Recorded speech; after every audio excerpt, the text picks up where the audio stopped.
guys, how's it going? The last time I was reading, I got cut off and I just had a tiny bit more to go. So I'm gonna finish chapter 3 of this book, Virginia's book, Nobody's Girl. I'm just gonna finish chapter 3 and then post the video. Okay, so here's where I left off. I was talking about Alice in Wonderland and how much I loved Alice when I was young. Still kind of do. Although I heard that Lewis Carroll was a pedophile, I guess. So that kind of sucks. That really darkens the tale for me.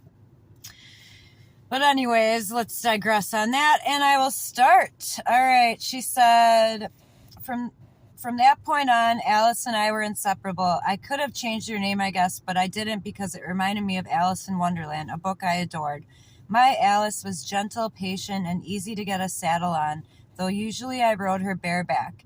Skidey was jealous. I had to reassure him that Alice would never take his place in my heart, but the truth was that my little brother, then barely a toddler, couldn't expand my world like Alice did. Every day when the final school bell rang, I'd hurry to the bus, counting the minutes until it dropped me off. I had a longer walk home now. The school bus had been rerouted after a pig farmer drowned in a collecting canal at the end of a dirt road. The fourth person in a year whose car had rolled into the canal's swampy water. The country school board didn't want to risk a bus full of kids meeting the same fate. So now instead of delivering me right to the end of Rackley Road, the bus dropped me an eighth of a mile away. I didn't care. I would run all the way home, sling a halter around Alice's neck, and off we'd go. Alice wasn't fast and she wasn't slow. She was perfect because she was mine.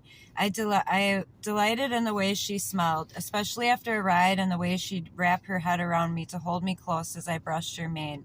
I couldn't wait to do the jobs that kept her happy, mucking her stall, putting fly spray on her. When I taught her to swim in our pond, we'd float and paddle together, just a girl and her horse, enjoying the same cool water.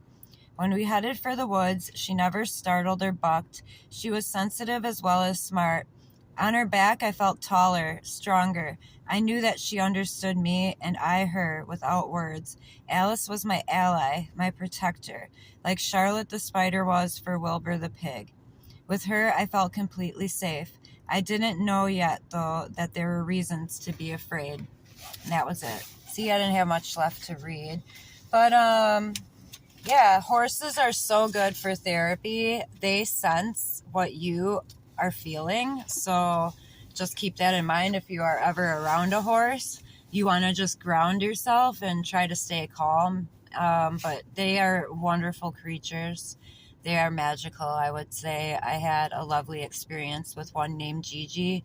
She was a white horse, and she ended up dying, I think 2 years ago.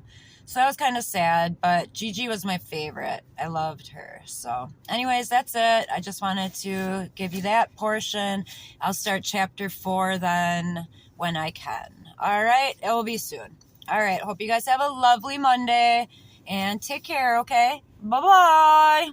Ta-ta for now. Mwah.